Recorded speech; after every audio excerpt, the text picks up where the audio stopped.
So I expected Mercedes Moné vs Kanji to be pretty solid. A nice title defense with a clear outcome.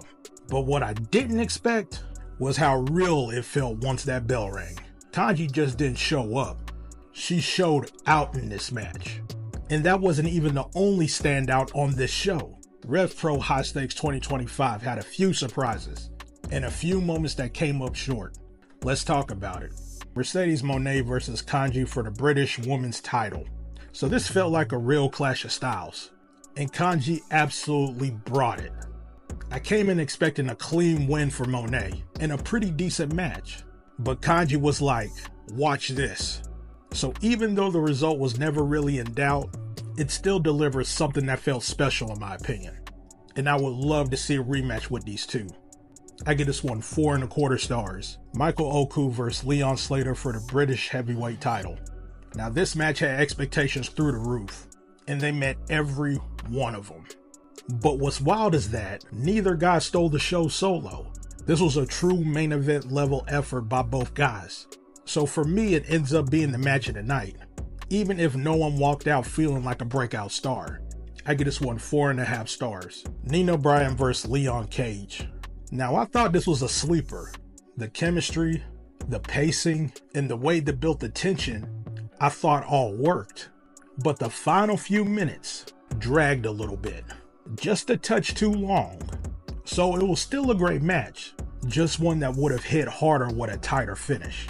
This one gets 4.25 stars. Will Caven versus Leon Rush for the Cruiserweight title.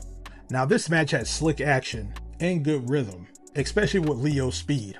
But that low blow finish, blah, not infuriating to me, just flat.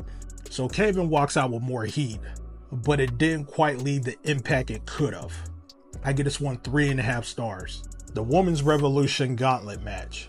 I thought this was a really well structured match. Surprisingly smooth for a gauntlet if you ask me.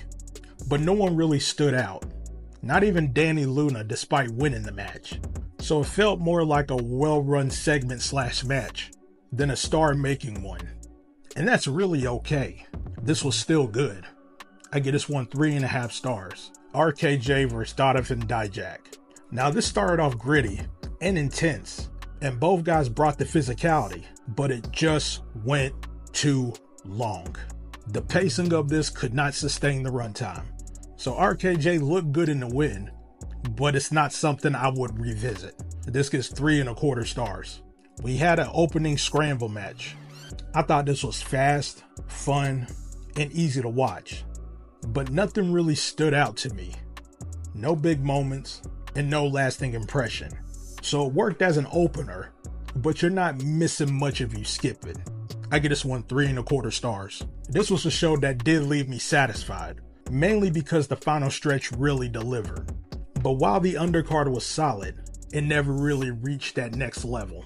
So it's a show I would recommend overall, especially for how it finishes. This gets an 8.25 out of 10. So let me know in the comments, did Mercedes and Kanji surprise you too? Or was there another match that stole the show? If you like this review, go ahead and hit that like, hit that subscribe, and share this video out with your friends. And for that, I'll see y'all later.